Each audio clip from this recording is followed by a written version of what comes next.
richest man in the world is trying to cancel you. How's that feeling? It's just whatever. It's another Monday. It is what it is. Let's hollow, continue. such a hollow, empty, sad person. Hasan Piker saw Charlie Kirk, someone that he knew, get shot in the neck and his neck erupt with blood. We don't need to be graphic about the details. Oh, here's the WAPO article. Thank you. All right. Anyway, we'll get to that. We'll get to that culture war shit in a second, though. Authorities in let's get some new updates. Charlie Kirk shooter is not cooperating with the authorities, according to the Utah governor. We'll start there, and we'll continue on with this stuff, and we'll get back to the. Why are you talking about this? They really fucked up.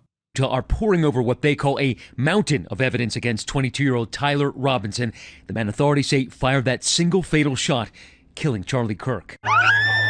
The district attorney saying they hope to file charges by tomorrow, but authorities say they're receiving little help from the suspect, who turned himself in Thursday. He's not cooperating, but all the people around him are cooperating. Utah's governor saying they have interviewed Robinson's roommate, with whom they say he was romantically involved. Authorities say it was his own father who contacted the Washington County Sheriff's Office after seeing those grainy pictures. Dude, I saw a post that was like, the father is refusing to take the $100,000 reward, and someone was like, "Damn, he just said, you know, kill my." This chud said, kill my lame ass son for free. Okay. For the love of the game. He was like, Utah, the state, you should execute my son for free. I mean, I guess respect. He's a real one. He's got real love of the game.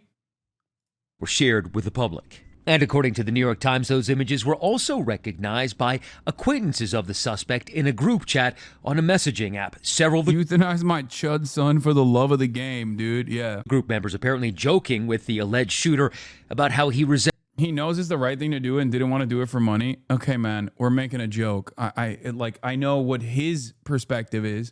We're fucking joking, okay? Context is extremely important in all forms. I agree, for the record. You're not wrong about that. And it's something that I obviously have to deal with regular frequency, as people consistently fucking clip me out of context or act as though I am incapable of utilizing a metaphor, right? Or things of that nature. Having said that, or jokes, right? As happened in this circumstance as well. But my rule of thumb usually is like, does the context actually expand on it? Or does it change the direction of the narrative? Does it change the direction of the statement itself?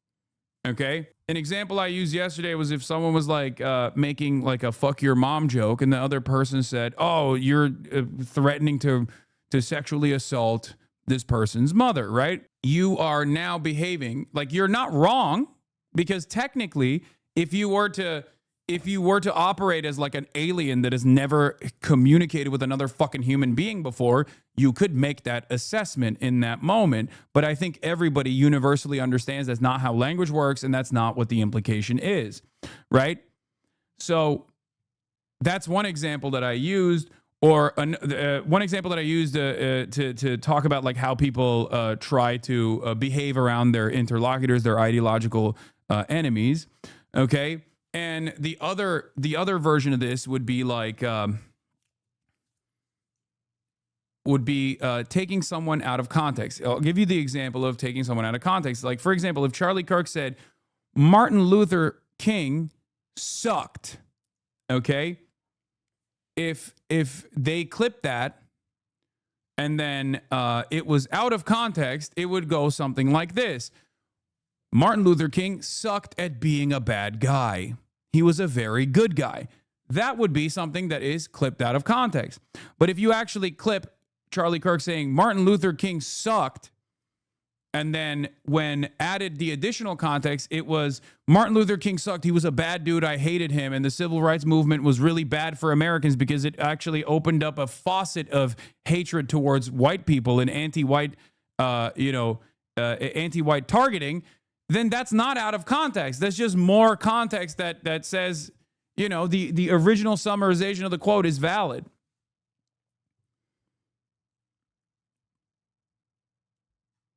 Do you understand? Twitter's going to go wild with that clip.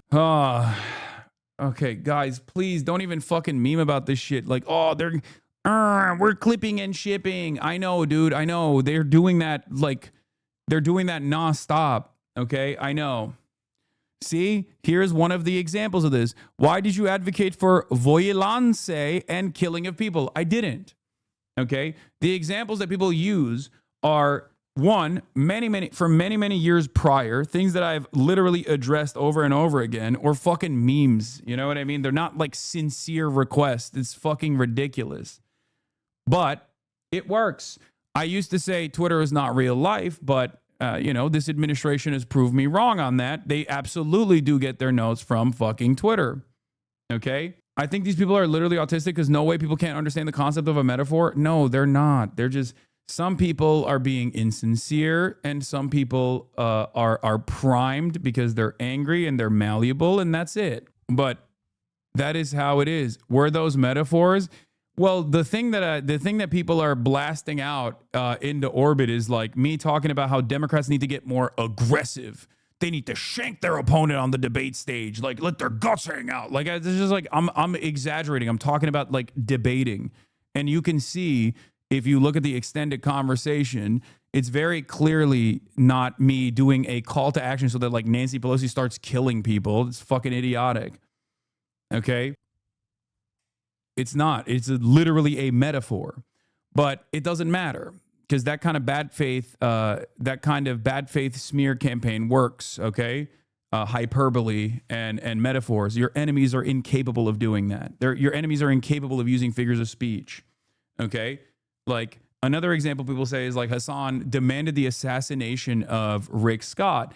Why do they say that? It's because when talking about Medicare fraud and showing the hypocrisy of the Republicans and their lack of care around Medicare fraud, I said, when referencing the Speaker of the House, Mike Johnson, who kept saying, we care about Medicare fraud. They actually just wanted to fucking cut Medicaid, which they did, by the way. I said that Republicans would offer the capital punishment to Rick Scott if they truly cared about Medicare fraud, because Rick Scott did Medicare fraud. As a matter of fact, record-breaking Medicare fraud when he worked for a private health provider. And yet they never did that. They never punished Rick Scott at all. Obviously, that doesn't mean like the Republic. I genuinely and sincerely was saying like they should fucking, not going to repeat it. But do you understand? But you can do that for anything. You can do that for anyone, and you certainly can do that for someone like myself. I've been very visible. I've been very loud. I've been hyperbolic. I've used metaphors over and over and over again. And the reality of the matter is, people do this, or regardless, they're like out for blood. They want some kind of deplatforming to take place. It's not going to do away with the discontent that people feel in their hearts, and I don't think Republicans understand that. They're just looking for like a hollow victory, right? They're just looking for a hollow victory. You're using sarcastic idioms, not metaphors. I'm using metaphors. I'm using sarcastic idioms. I'm using it all. It doesn't matter. The language has a million different tools that you can apply. Okay? All right, let's continue. Resembled the person in the photos. The messages described by the Times reportedly show one user tagging the suspect's username and asking, "Where are you at?" with a skull emoji. Suspect quickly responding that the man in the picture was his doppelganger and that people were trying to get him in trouble. Law enforcement is now reviewing this video obtained by TMZ, which appears to show the suspect walking towards campus at 8:07 a.m. In another... I have some serious questions about like how this assassination took place, and I'm shocked that there aren't a lot of people. I'm shocked that there aren't a lot of people that are also asking these questions, specifically the gun. Okay. The FBI has revealed that the weapon used in the assassination of Charlie Kirk was a Mauser rifle. Okay. Which is, again, for the old heads, if you're familiar with high profile political assassinations, you know what that gun is, right? It's been used in the past, but it is not a collapsible rifle. Okay. There are Mauser rifles that you could technically commission that are collapsible. But if it's not a collapsible rifle, right, then it is virtually impossible for this person, or any person as a matter of fact, to disassemble that gun and reassemble it on the spot. There are other guns that you could disassemble and reassemble and hide in a backpack. The gun that he seemingly used in the assassination is not one of those guns. Now, video obtained is he by limping TMZ because the gun is actually on in his pants? His pants are very tight. I don't know man where the to gun match the goes, though, because if he's limping because he has the gun of the here alleged shooter. Police in say his pants, right? If he like shoved the rifle into his pants, and that's the reason why he is fucking limping, then where did it go? Why does it not show up in the footage?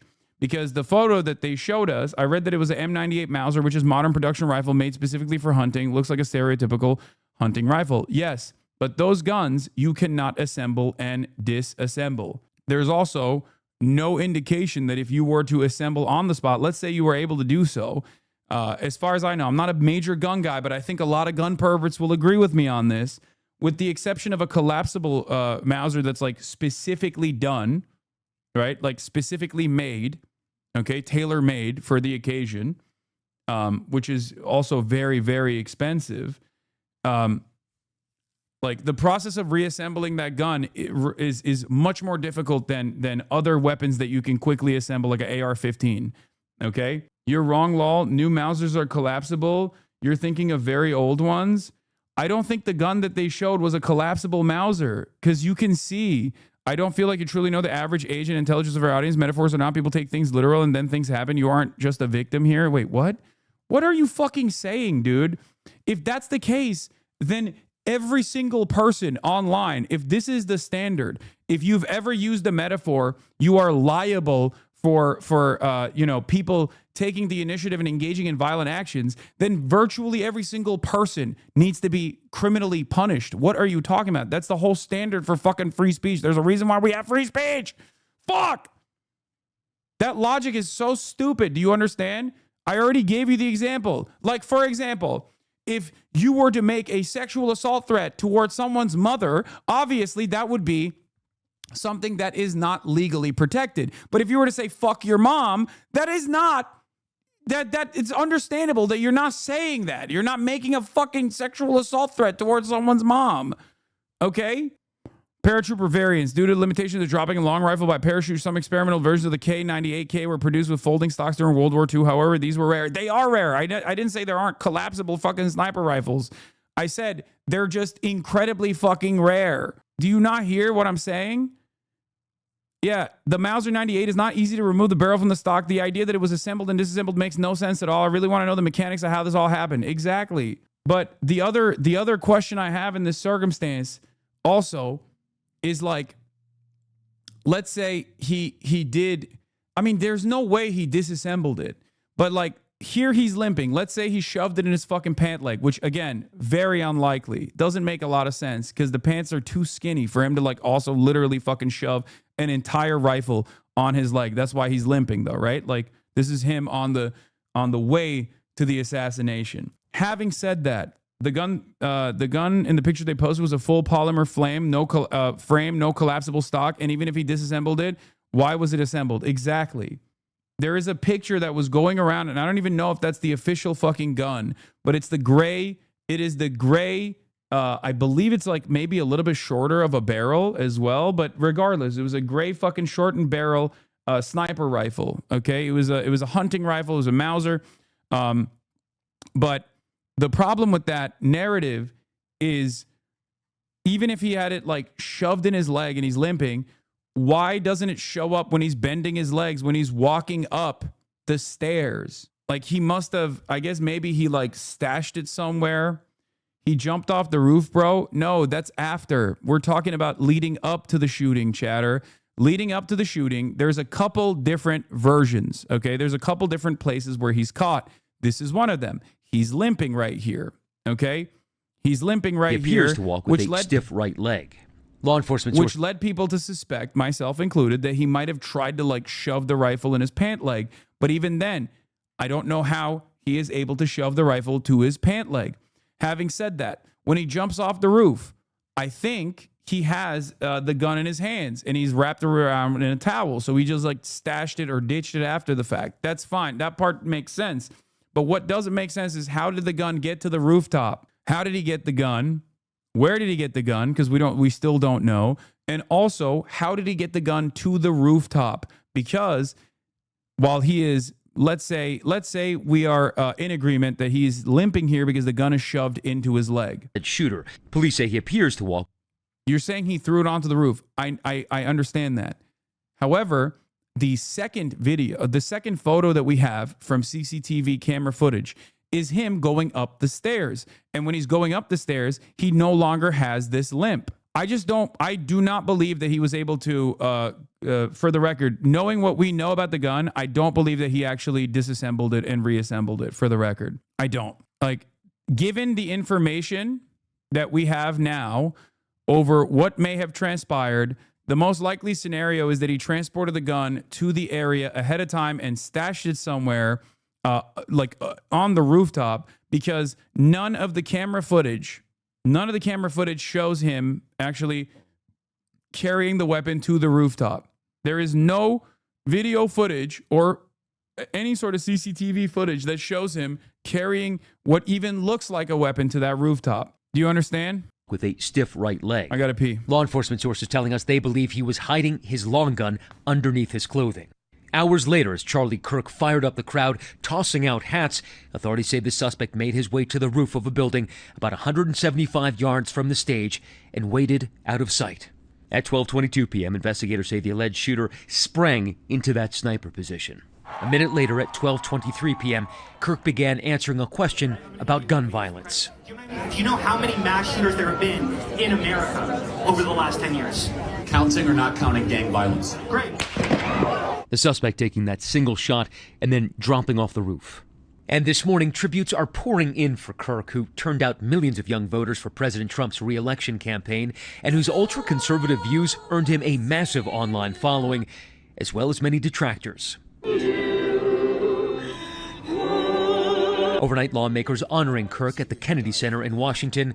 Charlie Kirk's widow speaking out for the first time over the weekend, holding back tears for the 31-year-old husband and the father of her children. I will never, ever have the words to describe the loss that I feel in my heart. And the funeral and memorial for Charlie Kirk is now set for this coming Sunday at State Farm Stadium just outside Phoenix. That's where the Arizona Cardinals play. It's got a capacity of 70,000 people. And President Trump said that he will be there. He has also ordered flags lowered to have staff starting late Wednesday. George. Matt Gutman, thank How long has the date of the debate been known? He might have been there 2 months before, climbing on the roof, planting the gun. No, dude, what? Disassembling and reassembling also clears any sight adjustments, so he would have to hope and pray the shot was accurate. That's the other thing that there is no guarantee. Dude, I don't think you can, I don't even want to entertain the disassemble, reassemble narratives, because you need additional tools. You need, from what I understand, for you to successfully disassemble and reassemble that type of rifle, it's not it's not the same as like an AR-15 or whatever. Even then, that's not super easy. I know all the fucking Marines and the veterans in the chat are gonna yell at me for saying this, but for the average person, it's not that simple. But it certainly doesn't make sense if you're considering assault rifle 15, automatic rifle 15. Yeah, ARs are still much easier to disassemble and reassemble as opposed to as opposed to the type of sniper rifle that he had. Okay, there is no Marine vet. You're fine. So there's no evidence with him and the rifle. There are no DNA on the rifle or the ammunition. The only thing we have is his father witnesses some Discord messages. No. There is, more evidence will come out connecting him. I think the FBI recently said that there was evidence pointing to him. There was definitely evidence suggesting that he was the shooter, I think. But that's not my point. My point is how the fuck was this? How the fuck was he able to pull this off? They said that he had the DNA on the rifle. I'm pretty sure. What is the point of this sidebar? Like, what is the difference in narrative if he planted the rifle beforehand or a collapsible rifle? I mean, every aspect of this high profile assassination needs to be analyzed and hyper scrutinized. What do you mean? That's normal. Like, you want to figure out how he did it. Don't you? I mean, I do. Why escape with the rifle just to leave the rifle? I don't know. I don't know why he didn't stash it either. But barrel is down his leg. The rest is against his back. See, this is what I mean. This is what I don't agree with. The reason why I say I don't agree with that is because, like, people are saying that, right? But the reason why I say I don't think that that's the case is because you cannot put that fucking barrel back onto the rifle, dude. What the fuck? You cannot do it for the type of rifle that it is. From what I understand, you cannot do that for that type of sniper rifle. Like, as in you need additional tools. The gun has a total length of approximately 42 to 44 inches. I think it's possible it's in his pants, shirt concealed only down to his knees. I don't think it's implausible that only his hips are stiffened and not his knees. Literally, one small modification defeats most arguments on what is possible, to be fair. He didn't climb up there. He walked up there, from what I understand. And that's the... Anyway, let's just continue with this, and we'll cover it more. Hundreds gathered at the Kennedy Center in the nation's capital last night to remember Charlie Kirk. I speak on behalf of the president when I say President Trump loved you, Charlie, so much. Paying tribute to the husband and father of two for his organizing prowess and its advocacy on free speech. Charlie lived by the principle that no matter how horrible another person's speech may be, their ideas must be defeated by better ideas. Yeah, that's why we're going on the fucking most vicious anti-free speech campaign yet. Obviously, only to be trumped by the next campaign, but yeah. The way that they're talking about Charlie Kirk and being like he was an advocate and a champion for free speech is like, okay, let's say that's the case. It rarely ever is for right-wingers, but let's entertain that was the case, okay? Then what the fuck are you guys doing now? Like, what are you doing now? You're like, oh yeah, the Charlie Kirk was an advocate for free speech, and that's precisely why that's precisely why we're entertaining investigations into anyone and everyone who is ideologically opposed to him as the government. Okay? That's not free speech. It's the opposite of free speech. That's fucking nuts. That's not free speech. White House plans broad crackdown on liberal groups. Some of the highest ranking officials in the federal government used Charlie Kirk's podcast, guest hosted by Vice President J.D. Vance, to lay out their plans. And in which they straight up said, this is why I'm telling you. They straight up said, we're going after everybody, okay? Not just leftists, liberals too. And I think liberals are totally in the dark. They do not understand what is coming. If you're a leftist, if you're an anti-Zionist, if you're an anti-capitalist, okay? If you've existed outside of the confines of what is permissible speech in mainstream media, you're already familiar with a lot of this stuff. You're already familiar with like what can happen. Okay, this is why I always say be cool, be normal, you know? Liberals, I don't think, recognize what is going to happen to them. Now, I don't know to what degree this crackdown will take place. I don't know what they're entertaining. All I'm saying is they're openly fantasizing about investigating leftists. Yeah. Meanwhile, Turkey, Hasan Piker should be banned on Twitch and then deported back to Turkey. And before people on our side cry about hypocrisy, remember that you can't say the word simp or R word on the platform, but you can openly incite murder against conservatives. Enough is enough. Nick Fuentes, who has fantasized about the assassination of Charlie Kirk on numerous occasions, is now taking up the mantle. Okay? Now, here's another thing. Yeah, this is the other thing that I saw. Here it is. I quote retweeted Elon Musk who said, paging Jeff Bezos. Okay. Since Hasan wants to claim that in the clip, which he told hundreds of thousands of Twitch followers to go murder people, was out of context, which I didn't do that. I just wanted to remind everyone that Hasan called for the assassination of Tom Cotton to his roughly 1 million followers. Now, even in this footage, even in this image that they're posting, you can see what is taking place. Okay. Here it is. Tom Cotton, I encourage people who get stuck behind the pro-Hamas mobs blocking traffic, take matters in their own hands to get them out of the way. Okay? That's a sitting senator from Arkansas straight up saying that you should you should do violence to protesters that are peacefully exercising their First Amendment rights. Okay?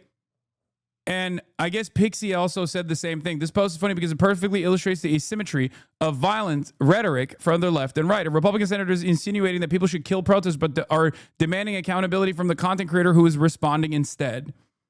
And that's precisely what I said too. Elon Musk obviously retweeted this other Holocaust-denying, lolly-loving pedophile account. He's been doing that quite a bit these past couple of days. Okay, he said, paging at Jeff Bezos, why won't you listen to this pedophile Nazi and ban HasanAbi Piker? And then I quote retweeted it and I said, you're such a weirdo, man. And said the asymmetry of acceptable violence also exists in speech. Interesting that a direct call to action to violently take care of pro-Palestine protesters exercising their First Amendment rights by a senator is not seen as violent, as opposed to a meme schematic in the QRTs as a response. Okay? But that doesn't stop there. Elon Musk, who is obviously a billionaire, who is one of the most powerful people on the fucking planet, who has made it his life's mission now to possibly get me deplatformed or maybe worse, was then highlighted by Nick Fuentes with a fuck you, okay? Nick Fuentes, who is supposed to be a critic of Israel, remember? Nick Fuentes, who is supposed to be a critic of Israel, who has said a lot more violent shit about Charlie Kirk than I have. I have not said anything violent about Charlie Kirk, as a matter of fact. I've debated Charlie Kirk, and I was slated to debate Charlie Kirk. Nick Fuentes, on the other hand, has spent most of his career actively outflanking Charlie from the right, calling him a demon, calling him a fake Christian, saying that he had actually subscribed to he's given his life to Satan, consistently talking about what must be done to Charlie Kirk, is now actively trying to take on the mantle for Charlie Kirk. Let's take a look at what Nick Fuentes has said about Charlie Kirk. I think a lot of people are starting to find out Charlie Kirk is not the patriot that he says he is. And so I look at what happened last night and I think to myself, this is totally a doable operation. You know, Charlie Kirk in the grand scheme of things is just some retarded idiot. The dog is terrified. I had to go upstairs and reassure him because I'm screaming at my screen, calling Charlie Kirk a bitch and everything.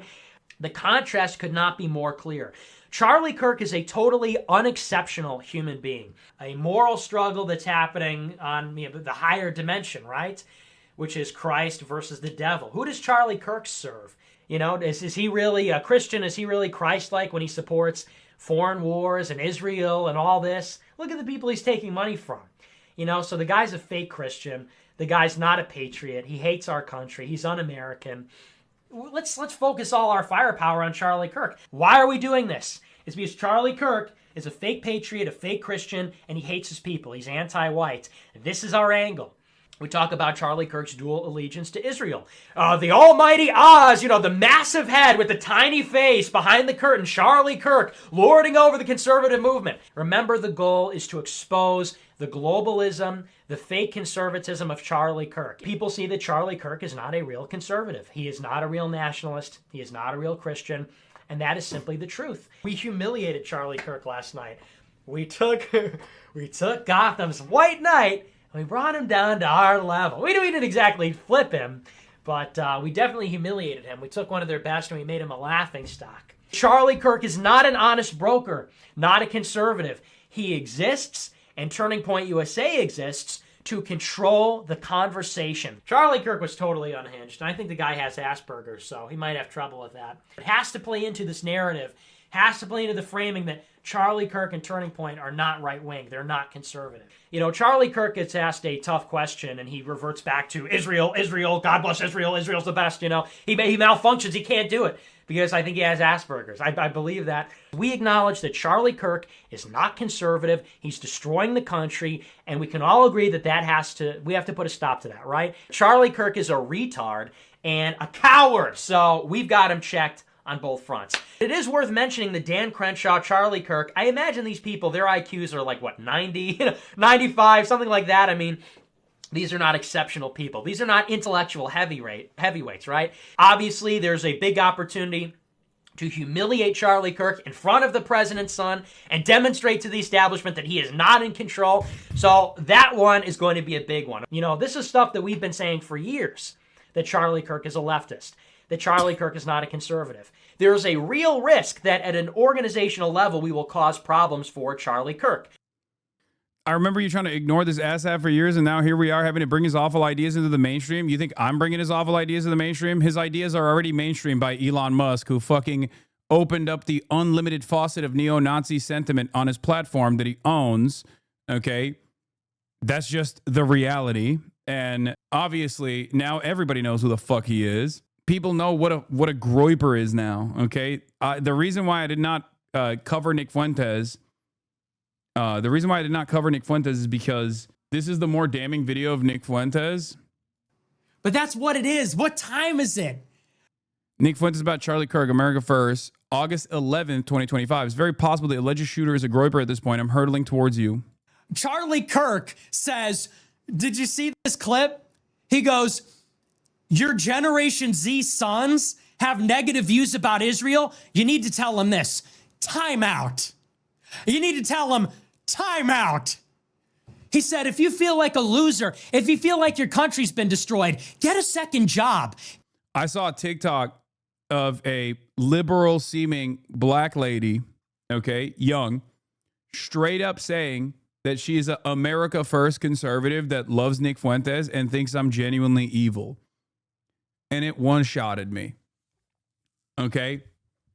It one-shotted me because I just don't understand how you can find yourself in the audience of a person who has time and time again said that you are an inferior being. Like that, I don't know. I don't understand how you do that. I don't understand how you find yourself there. Like, I'm not saying you should be a fan of mine, you know, fuck it. If you don't want to be, you don't have to.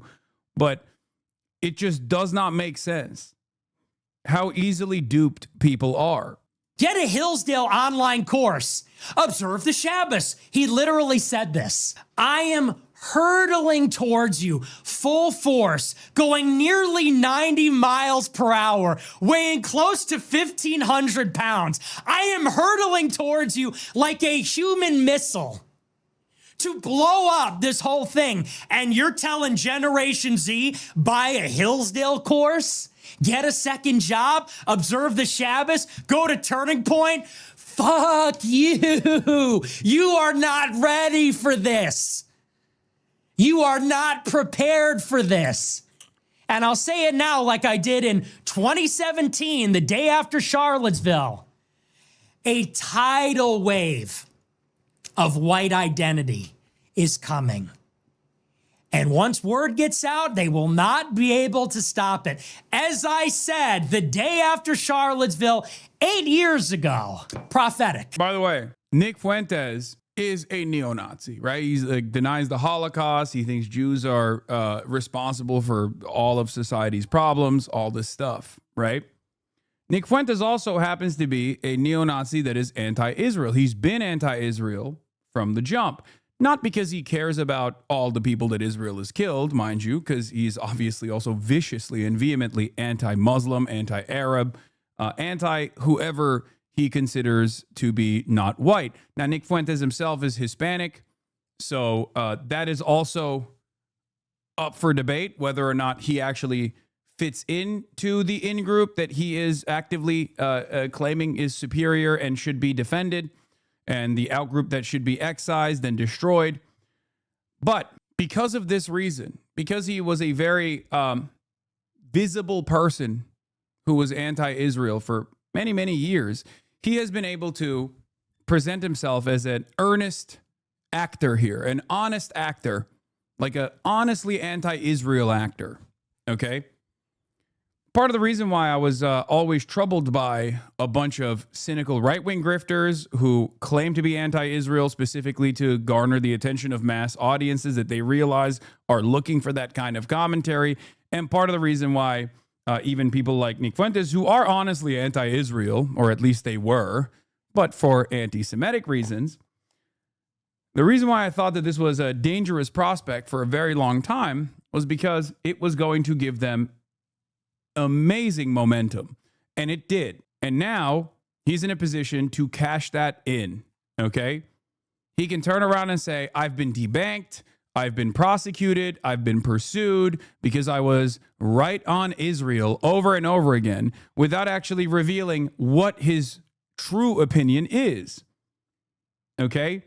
And unfortunately, even before this Charlie Kirk assassination, I noticed that he was gaining a shit ton of prominence. Okay? He was gaining a shit ton of prominence, even amongst liberals. Charlie Kirk has always been wishy-washy with Trump support. He's gone back and forth. I mean, he was a participant in January 6th. There's suspicion that he might be a cooperator with law enforcement. But if you're wondering, personally, like, oh, well, he's turning on Trump because Trump is too pro-Israel or whatever. That's not new. He has done that for a while. One of the big fears that I had was that Americans are more comfortable with anti-Semitic narratives when it comes to anti-Israel than actual materialist analysis as to why Israel plays this role. And that is happening in real time. And now he is positioned to seize control of seize control of the throne, basically, to become the forward-facing Gen Z guy for Republicans. Let him, this will drive down their numbers. What? No, I don't think you understand. He is a shrewd operative, very cynical, and also has the capacity to be funny at times, which is very dangerous. Charlie Kirk did not have that capacity. Nick Fuentes, despite presenting an even greater threat, being a straight up out and about Holocaust denying fascist, actually can be funny at times, which is how he is able to win favors with a broader audience. He's a cynical room reader. He knows how to position. He knows how to position his perspective in a way that comes across as appealing to liberals as well. He is a person that has been able to withstand the full faucet of deplatforming. And in spite of all of that, given the attitude shift that has been seismic on the issue of Israel, he's been able to basically claw himself back into relevance. And he's gotten a lot of help along the way, obviously, from the likes of Destiny, to which Destiny openly admitted to, saying, you know, I put him in front of so many fucking podcasters, including like No Jumper and all these fucking people, to which he then went along with like the whole Kanye train as well. There are many prominent right-wing figures online that are openly propping him up. Tucker Carlson being one of them, Asmongold being another, okay? He is very well positioned. Yes, Nick Fuentes, alongside Kanye West, had a dinner with Donald Trump as well, or lunch. Or I think it was dinner. It doesn't really fucking matter. But basically, the real reason why he has garnered this level of attention and this level of prominence is because a lot of people, Aiden Ross platforms him all the time. Aiden Ross, who is Jewish himself, has literally watched all of his videos and keeps saying he's based, he's awesome, attacking all of Nick Fuentes' enemies, people like myself. But like I said, the real reason why he is garnered this much attention in the last year or so is because the attitude shift on Israel has been seismic, and he has been seen as an earnest, an honest anti-Israel guy, a guy who has been anti-Israel for a very long time. And a lot of people don't make that assessment. They don't think like, why is this person anti-Israel, for example? Okay? They also feel that way. They also feel anti-Israel because you should feel you should feel a level of animosity towards a fucking apartheid state that is unchecked, that is taking unlimited funds from America, from American taxpayers, and unlimited weapons to destroy the entire existence of a population of people, the Palestinians. Okay? But he's been able to use that anger and resentment that people have to prop himself up. Okay? That's the real reason.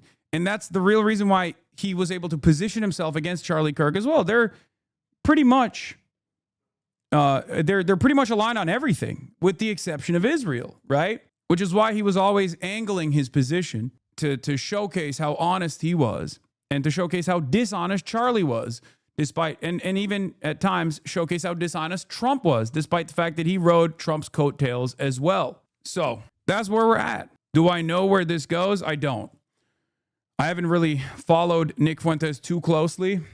I don't know how much of a shrewd operator he is, and whether or not he will actually reposition his commentary away from shitting on Israel to basically become the administration's guy, because that's the one thing that I don't think the admin will allow. You can't go beyond like Tucker Carlson style narratives when it comes to speaking out against Israel. And Nick Fuentes certainly goes beyond Tucker Carlson. If you notice, Tucker Carlson will speak out against Israel in a way where he will speak out against Israel in a way where he won't ever turn around and be like, this is the Jews, this is the doing of the Jews. He will actually, if you listen to him just on Israel, he comes across as almost like an anti-Zionist, right? Because he knows he's a professional media broadcaster. He knows how to dance around the issue. Nick doesn't do that, or hasn't done that up until this moment. But it does feel like this 180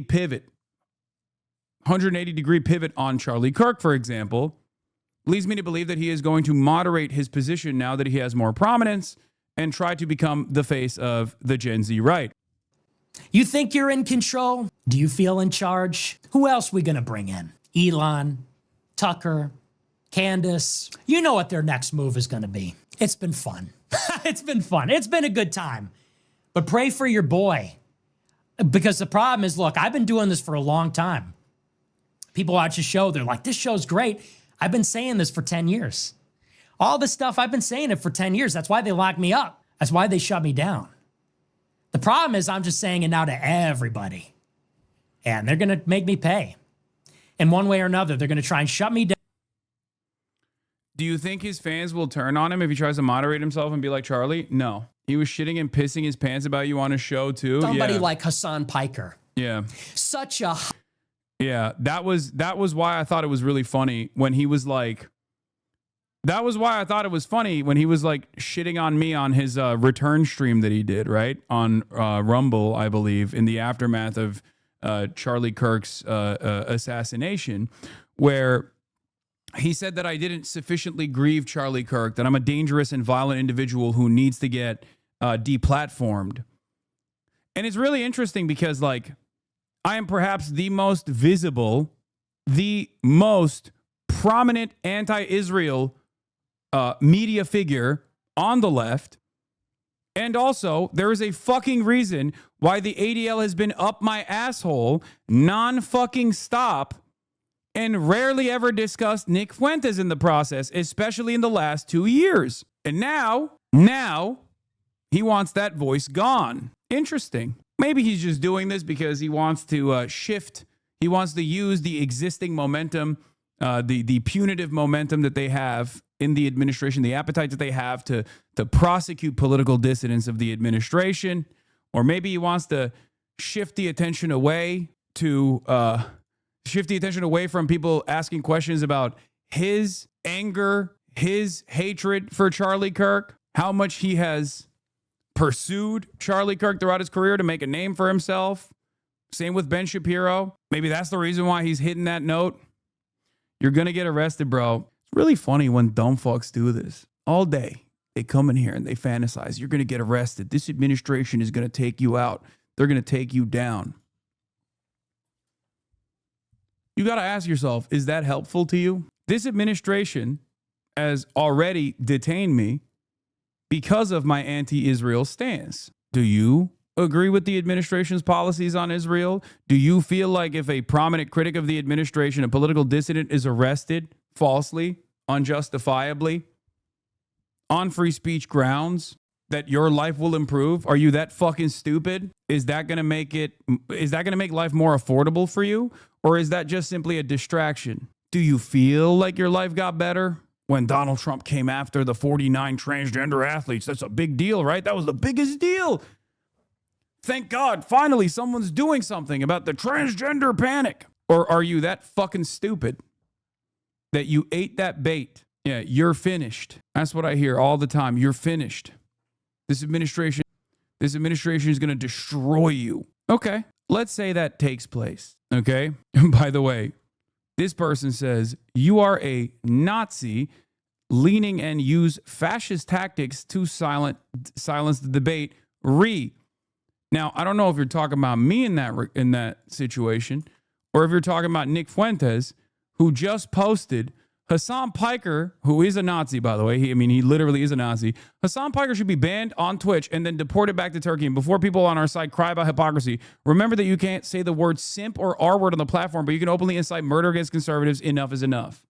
I mean, there's an actual real Nazi right there. And before people ask me, like, why are you talking about Nick Fuentes? You didn't used to talk about Nick Fuentes. Yeah, dude, I didn't, because he was utterly irrelevant in the grand scheme of things.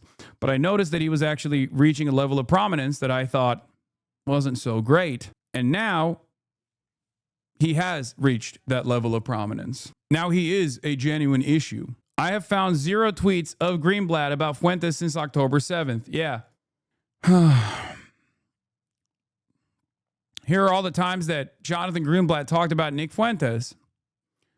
Once, obviously, the anti-Israel sentiment got to a degree that was terrifying, he moved on to bigger and better things, okay? He's been too busy coming after me since October 7. This is part of what I explained. This is part of what I was talking about.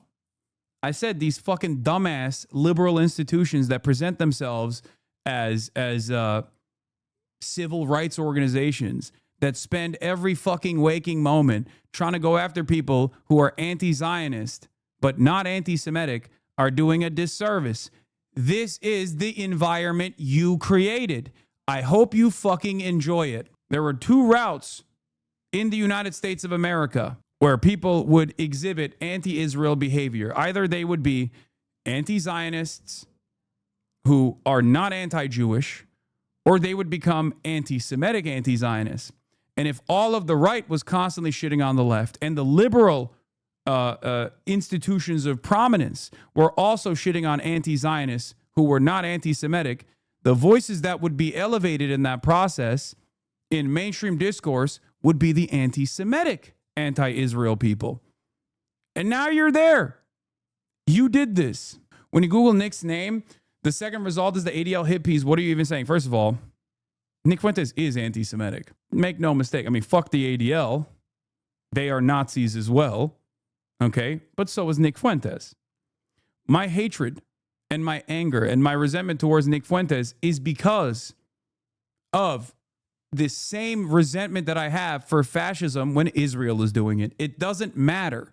When Israel does fascism, when Israel engages in ethno-religious supremacist ideals, when Israel is working at the behest of Zionism, that's still fascism. It doesn't change at all when it's Nick Fuentes doing it for what he describes as white people that features him as well. It's just fascism. It's still fascism. That's why I've always said, it's kind of funny when like a lot of these neo-Nazis talk about how much they hate Jews and how much they hate Israel. It almost feels like they're jealous. Like, how does Israel get to do Jewish exceptionalism, Jewish supremacist values? How would they get to masquerade as though they are, as though they can have a apartheid state for themselves? Something that another fucking idiotic fascist presented to Jonathan Greenblatt when they had a conversation. These guys are just jealous that Israel gets to have a genocidal apartheid state that masquerades as one working at the behest of Jews, right? A genocidal apartheid state for with ethno-religious supremacist values. Why can't they have that for Christians in America, for white Christians in America? That's the whole point for them. Okay, they're just mad. That's it. It comes from a place of envy. I'm morally consistent on this issue. The point I was making was not that Jonathan Greenblatt has never talked about Nick Fuentes. Of course he has. Of course he has. The point I was making is, since October 7, 2023, Jonathan Greenblatt has only talked about one prominent critic of Israel, and that wasn't Nick Fuentes. When he goes on national television, whenever there is another incident that took place that he's framing as yet another act of anti-Semitic violence, he brings my name up. He says Hasan Piker at Twitch is the one who is responsible for this. Do you understand? It's fucked up, man. Anyway, but now he's shaking hands with those guys. Like Elon Musk, shaking hands with Elon Musk to demand deplatforming. Richest man in the world is trying to cancel you. How's that feeling? It's just whatever. It's another fucking Monday. It is what it is. Let's hollow. continue. Such a hollow, empty, sad person. Hasan Piker saw Charlie Kirk, someone that he knew, get shot in the neck and his neck erupt with blood. We don't need to be graphic about the details, but everybody should look at that long and hard and let it sit with you. When Hasan saw that, his first reaction was to make a glib remark about gun control. Yeah, he didn't think that my shock and distaste for what I saw was sufficient. And he was mad that I turned around and said, the only way that this violence could have potentially been prevented, not a 100% guarantee ever, is if there were people in positions of power that took the initiative and took active steps to prevent gun violence from taking place in this country. Interesting. That was not, that was completely unacceptable. You're not supposed to talk about that.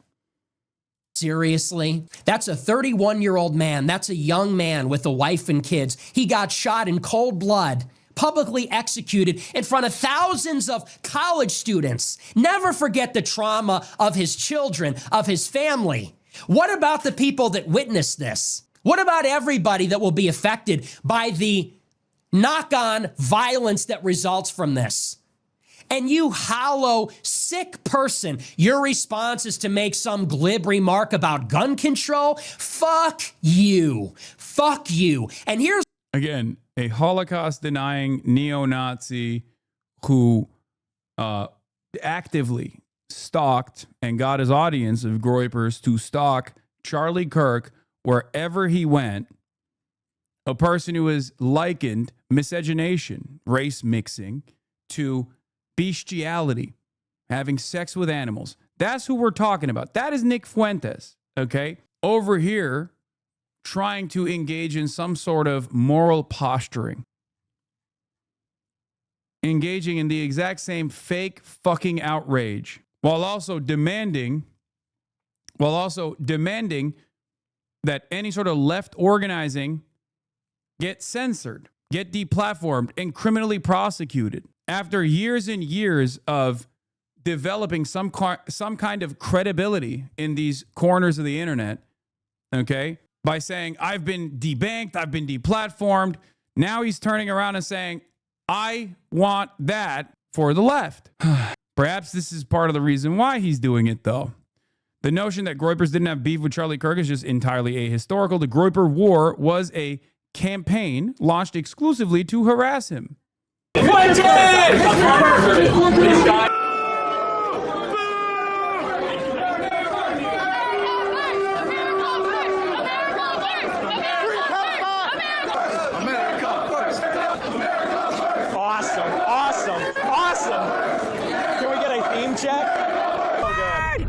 Yeah, get out of here.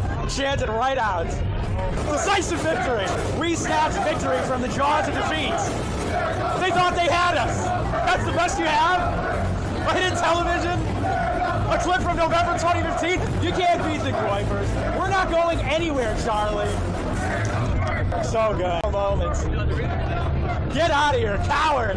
Coward. Coward! This doesn't end. We'll see you on December 19th in Florida, bitch. You feel it? Grass! Grass! Oh, perfect. All you have is like absolutely perfect. What a perfect end. What a perfect end. But I know I'm gonna change that tune when I'm back on top in June. What a victory. What a tremendous victory. This was the high note we needed to go out on. Perfect. Couldn't have gone better if we scripted it. 4 weeks. 4 weeks of uninterrupted victory, humiliation after humiliation, Charlie Kirk defeated. Last night, the big opportunity, we blow it, come back in the afternoon. He tried to run for hours, the rain, the tech issues. And yet we prevailed, chased him out. I'm so proud of every one of you. I love every one of you. I love the people that make up this movement. You guys are great, high energy, funny, smart. Look at these questions. Nobody else could do anything like this. It's a team. We're a team. It's not about me. It's a team. It's about America first. It's about the memes. It's about being funny, right? So good job to everybody. Thanks for everything. Congratulations. We killed it. We won this Groyper War, and we only have the cherry to put on top in the next month. So thanks everybody for watching. Thanks for the lemons. You thought leftist infighting was bad? Wait for fascist infighting? No, I'm completely aware of this, okay? Part of the reason why I never touched it is because let him fucking fight. In many circumstances, if I involve myself in these affairs, I become the primary target because they stop fighting amongst themselves and then they come after me instead. Now that a fight is over for Nick, because he's like cynically trying to take advantage of the situation to place himself on the throne after years and years and years of pursuing Charlie Kirk, okay? And also Ben Shapiro as well. Here's another one. Nick Fuentes, a Nazi Frankenstein monster created by the conservative alt-right, is now turning on his masters and vowing to destroy the GOP while harassing Charlie Kirk and Ben Shapiro. As Malcolm X would say, the chickens are coming home to roost, right? That's from December 14th, 2020. It's great to see you. Why did you give a 45-minute speech about me at Stanford, and you won't even look at my Hey, he's with his kids. Come on, I'm right here. Hey, let him cross, man. Let him cross. I know you're with your family, but I can't get to anywhere else. So 45 minutes. Wow. Well, that's our free speech warrior, everybody. Champion of the battle of ideas. Hey, come on. It's his family, man. It's his family. It's his family. Hey, no. You guys don't watch the dog. Watch it. Then aren't you supposed to rise above instead of going down in the mud with someone? Because he gave a 45-minute speech about me. You're only repeating that because you're trying to make yourself sound important and you're not. They've been smearing him for years. This is the only time we can get him is when he's crossing the street and he uses, I guess he's just like the Palestinians using human shields, right? That's what I'm trying to say. But wait, there's more. Yeah. Since 2020, he's never stopped.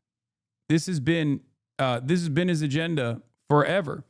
Here is Squirrel also pointing this out. For those unclear about the difference between Nick Fuentes and Ben Shapiro, hates Muslims, hates LGBTQ, hates immigrants, hates women's far-right nationalism. Ben Shapiro is Jewish and also pro-Israel. The alt-right, and Nick Fuentes specifically, hates Jews and also hates Israel. There are some in the alt-right that hate Jews but love Israel as well, for the record. Okay? The far-right contains multitudes. There are also plenty of people who are pro-Israel but also deeply anti-Semitic.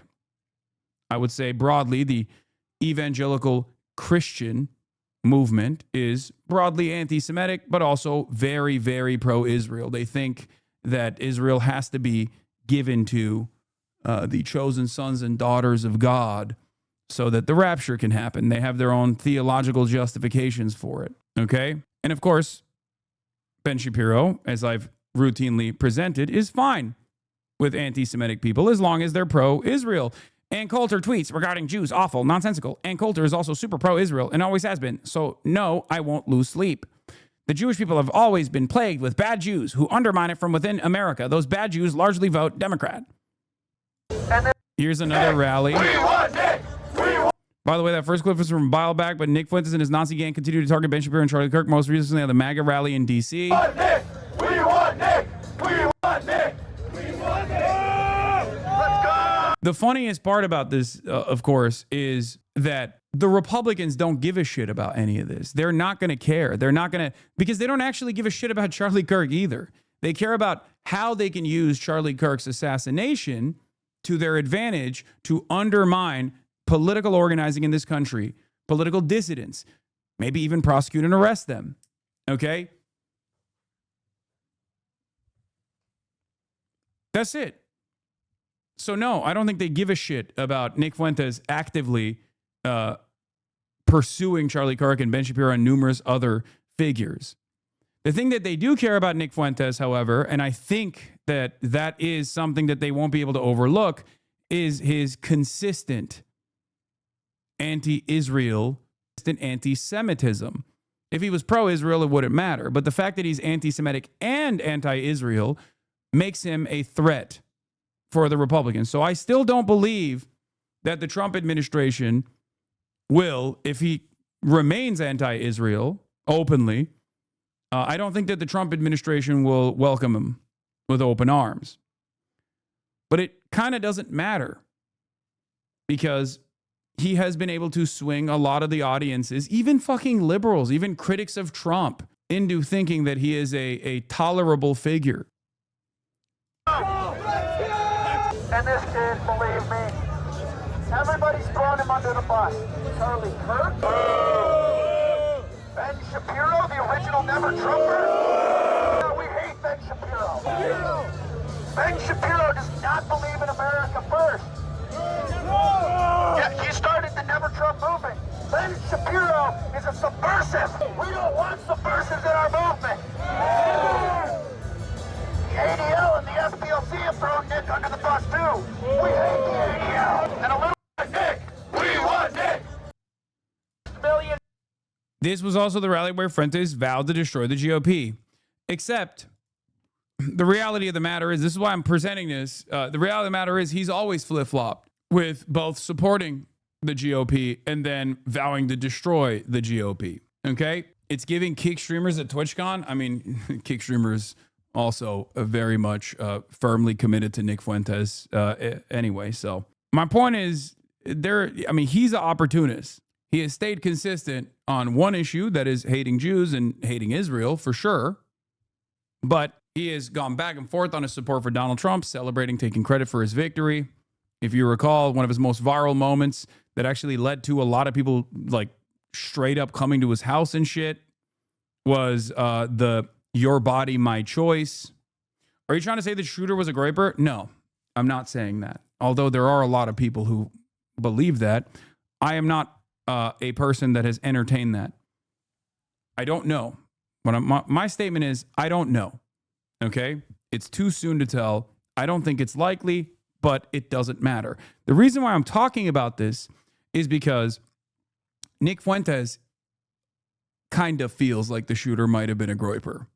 And I know that for a fact because he immediately started disavowing political violence, which he had totally been in favor of. He, started talking about how, he has thoughts and prayers for Charlie Kirk after spending his entire limited career trajectory shitting on Charlie Kirk, presenting himself as an honest broker, a real right-wing actor, saying Charlie Kirk was a leftist, that he was pro-Israel, he was pro-Jew, Charlie Kirk was Jewish.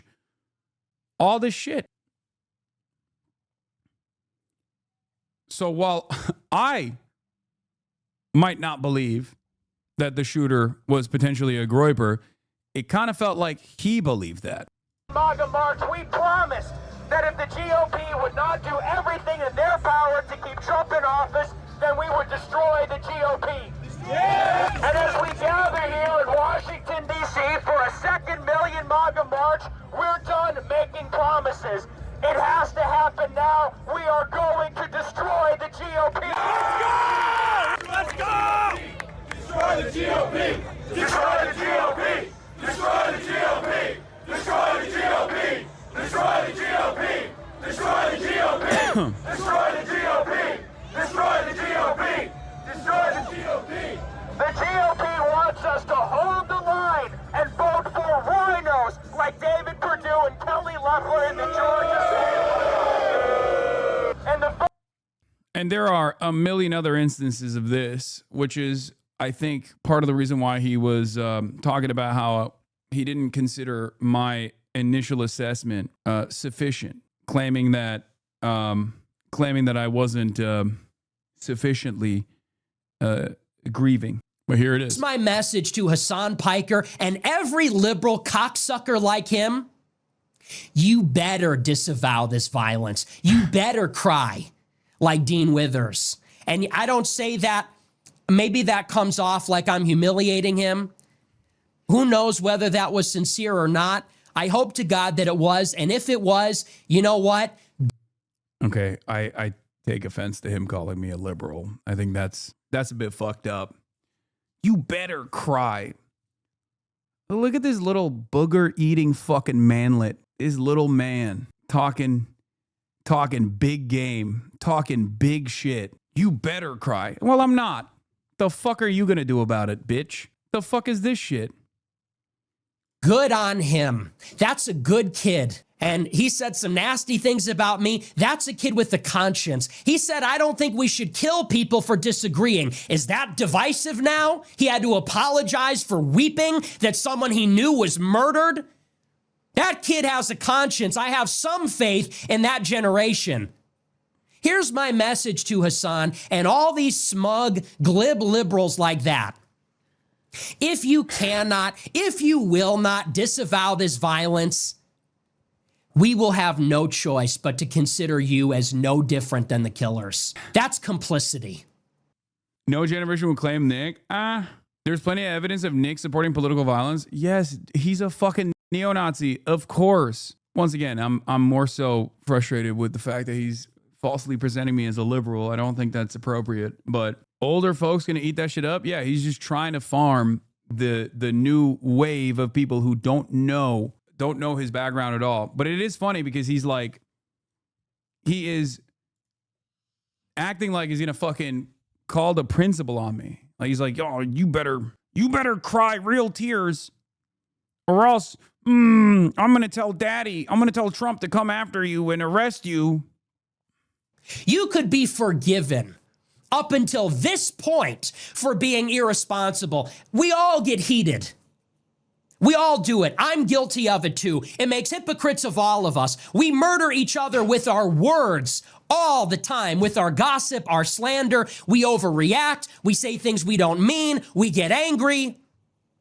We harbor grudges and resentment, things that we should not. And that's not to excuse it. Someone gets shot for the disagreement. If you can't bring yourself to show the slightest ounce of humanity to a moderate Republican who got killed for no reason, this is a moment we all recognize could set us down the path towards a civil war, could set us down the path towards unbelievable horror, suffering, bloodshed. If you can't bring yourself, even for the selfish sake of yourself or your own people or your own pathetic side, to show the slightest ounce of humility, of mercy, of magnanimity, benevolence, charity, then you are no better than the killer. The funniest part about it is that you did disavow Kirk's assassination. You just don't feel really sympathetic about the situation, but obviously it was horrible, so I don't know, you didn't cry enough, I guess. No, I did disavow it. And not only did I disavow it, but I also was traumatized by it for obvious reasons. But I don't think that Charlie Kirk is a moderate figure, nor one that was good for the overall collective consciousness or for political discourse in this country. Having said that, however, of course, Nick has to present it in this way because he is trying to shift the attention away from his fans that might have been responsible for doing this. Because here's the thing. I did not like Charlie Kirk. I did not agree with Charlie Kirk. But clearly, at least by Charlie Kirk's own assessment, I was not a violent threat to Charlie Kirk in the way that Nick was. There is a reason why Charlie Kirk refused to debate Nick Fuentes. There's a reason why Charlie Kirk refused to mention Nick Fuentes. There's a reason why he didn't have an issue debating me, on the other hand. Both in the beginning of our careers, but also we were slated to debate next week. One must ask the question, why?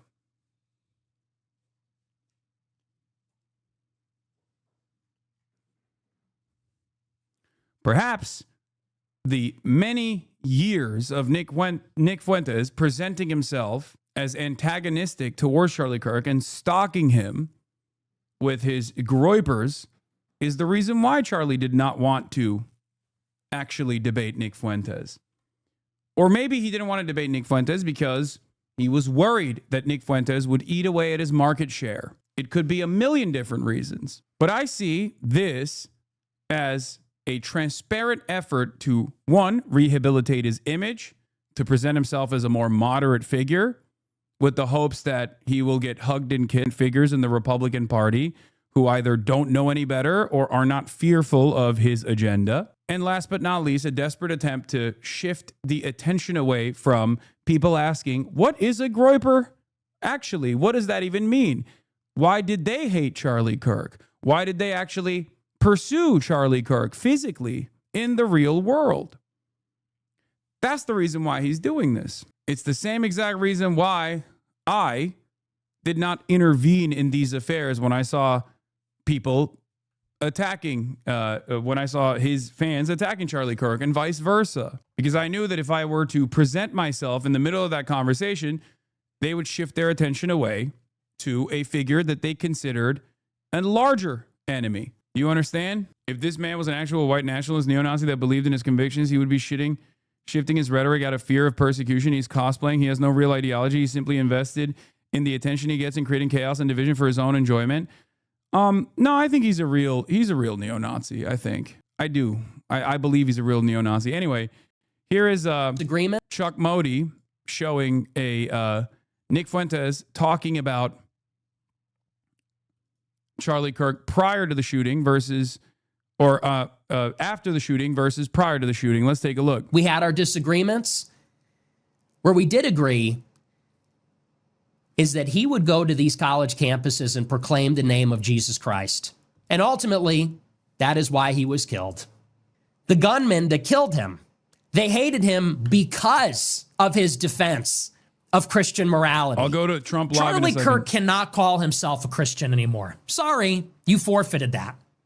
I do not want to hear, and you cannot allow Charlie Kirk to go to one more public event, one more question and answer, one more ask me anything, without being protested, without being shouted down, without being interrogated about. This guy goes around from campus to campus in the most artificial and phony and fake way, talking about, oh, God made me very blessed that I control $500 million. Oh, I'm so blessed. I'm so rich and I'm so blessed. And oh, God's been so good to me.